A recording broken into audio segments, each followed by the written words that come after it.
Faut-il une même protection sociale pour les indépendants et les salariés? C'est l'affiche du jour dans notre série YaMatch. Pour tenter de vous éclairer sur cette question complexe, deux experts aux analyses qui s'entremêlent. D'un côté, Dany Vanhache, administrateur délégué du NISO, l'Union des entrepreneurs indépendants en Flandre et à Bruxelles. S'il ne défend pas une harmonisation des systèmes de protection à proprement parler, il est en tout cas pour une amélioration de celle-ci en faveur des indépendants. Face à lui, Estelle Keulemans, secrétaire générale de la FGTB Bruxelles, elle n'est pas complètement contre ce rapprochement des systèmes. Mais elle refuse l'idée que les indépendants puissent réclamer les mêmes droits tout en contribuant moins que les salariés. Faut-il harmoniser le régime des travailleurs salariés et des indépendants en matière de protection sociale? La réponse, selon moi, doit être fortement nuancée. Ça dépendra de quel type d'indépendant on parle. Au lendemain de la Seconde Guerre mondiale, un choix a été fait, notamment par les représentants des travailleurs indépendants, de ne pas rentrer dans le système qui se créait alors pour les travailleurs salariés et dont la protection était particulièrement étendue. Et la raison en était claire, c'est qu'effectivement, la réalité des travailleurs indépendants, autonomes, sans véritablement le lien de subordination notamment connu par les salariés, devait avoir la possibilité d'avoir une protection sociale qui était différente, et notamment en matière de chômage, en matière de soins de santé à l'époque, ou en matière d'accidents de travail et de maladies professionnelles. La question est, est-ce que c'est nécessaire qu'un indépendant ait le même statut de sécurité sociale qu'un travailleur? Je vais peut-être vous surprendre parce que la réponse de Uniso est non. On n'a pas besoin d'un statut qui est le même parce que le statut social d'un indépendant est un statut qui est pour les indépendants. Et un indépendant n'est pas le même qu'un travailleur. Est-ce qu'on doit améliorer ce statut de sécurité sociale? Là, naturellement, notre réponse est oui, mais avoir un statut qui est identique entre les indépendants et les travailleurs, ce n'est pas nécessaire.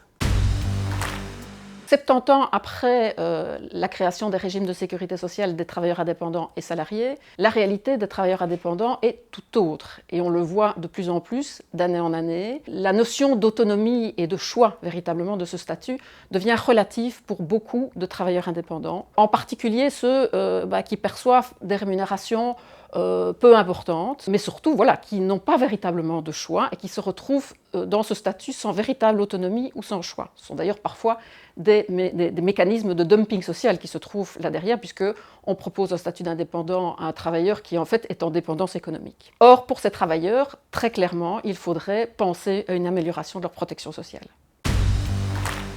La plus grande injustice de différence entre le statut d'indépendant et de travailleur sont les pensions. Mais ça, c'est déjà réglé, c'est décidé par le gouvernement. Pourquoi c'était une injustice? Parce que c'est totalement inacceptable qu'un indépendant qui a le même revenu d'un travailleur gagne moins de pension que ce même travailleur. Alors, ça c'est réglé. À partir de cette année, quand il y a le même revenu, on va aussi avoir une pension identique. Et ça, c'est le point le plus important.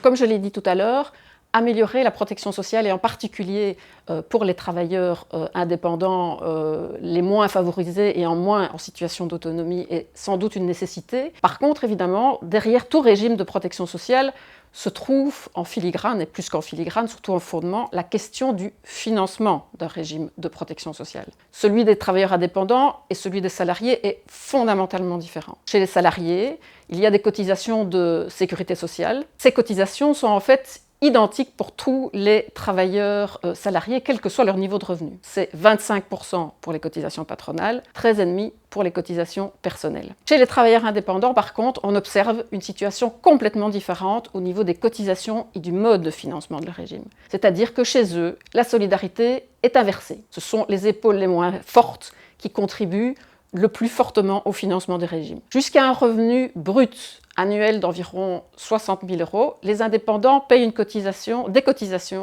de sécurité sociale équivalentes à 20,5% de ce revenu. Entre 60 000 € et 89 000 €, ce taux de cotisation passe à 14%, donc dégressivité. Ensuite, il y a un plafonnement. Il y aura, en tout cas pour un indépendant à titre principal, une cotisation qui ne sera jamais supérieure à 4 300 € environ par trimestre, ce qui équivaut à environ 17 000 € par an. Un indépendant ne paiera jamais plus que ce niveau de cotisation. Alors que chez les salariés, d'abord, les cotisations sont identiques pour tous et il n'y a pas de plafonnement. Or, ces 17 000 € qui sont versés par les indépendants équivaut quasiment à des cotisations pour un salarié qui touche ce qu'on appelle le salaire médian. Imaginez que demain, on décide aussi que pour les salariés, on plafonne les cotisations de sécurité sociale à ce niveau-là. C'est évidemment pas acceptable parce que ça supprimerait notamment la solidarité entre les hauts et les bas revenus.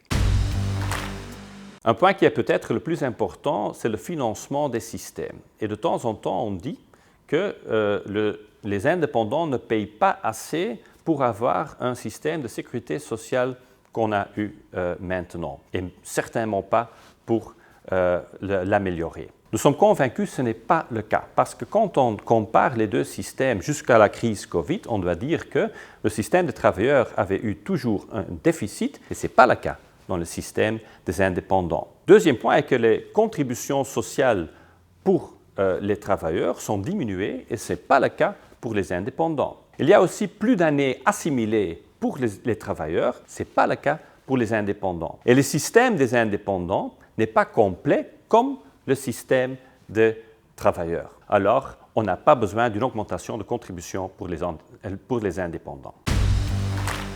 On a observé ces dernières années une évolution en tout cas sensible de l'amélioration de la protection sociale des travailleurs indépendants, notamment depuis le début des années 2000, notamment des revalorisations en matière de pension, d'indemnité d'incapacité de travail, d'accès à ce qu'on appelle les petits risques dans l'assurance soins de santé. Et la plupart de ces améliorations, il faut le dire, se sont faites en partie par une augmentation de la cotisation de base des travailleurs indépendants, mais surtout aussi par un financement public très important. Et on observe aujourd'hui très clairement aussi que proportionnellement, si on regarde le régime de sécurité sociale des travailleurs salariés et celui des indépendants est proportionnellement, en tout cas, beaucoup plus financé par des moyens publics. Donc ça aussi, c'est un débat, en tout cas, qu'il faudra aborder lorsque demain, on regardera les questions de solidarité globale et d'amélioration des régimes de protection sociale des uns et des autres. Deuxième élément, on a observé aussi, lors de la crise du Covid, que les travailleurs indépendants percevaient donc un droit passerelle, donc l'équivalent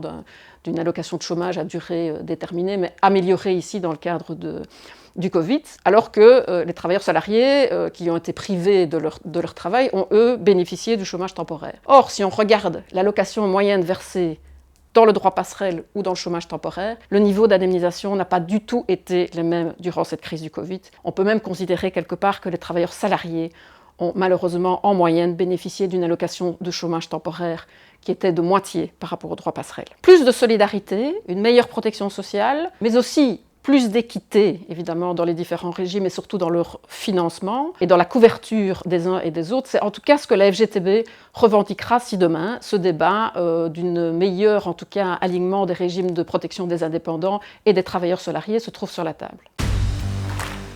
Est-ce qu'on doit encore améliorer des choses? Oui, bien sûr. Et la chose la plus importante selon nous, c'est l'assurance de soins de santé. Ça ne veut pas dire qu'on a besoin d'un système qui est identique avec les travailleurs, non, mais surtout des indépendants qui ont une maladie longtemps, ils n'ont pas assez de revenus pour faire le pont sur cette période, alors on doit améliorer le système d'assurance de soins de santé, mais de nouveau spécifiquement pour la situation des indépendants et pas un copier-coller avec les travailleurs.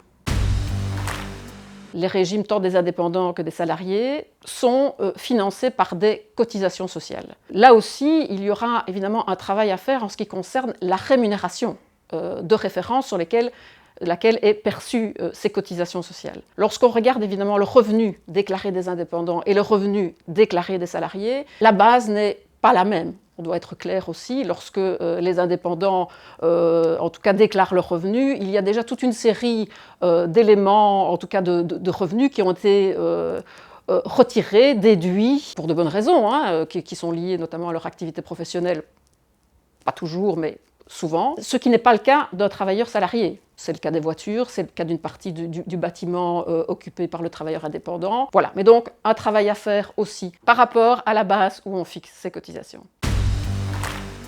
Une grande différence entre le système des travailleurs et le système des indépendants, ce sont les congés. Chaque année, on invente de nouveaux systèmes de congés pour les travailleurs. Et selon nous, c'est exagéré. On doit vraiment revoir tout le système des congés, de crédit temps, etc., pour faire le système plus acceptable et plus facile. Alors, est-ce qu'on doit copier-coller ce système pour les indépendants?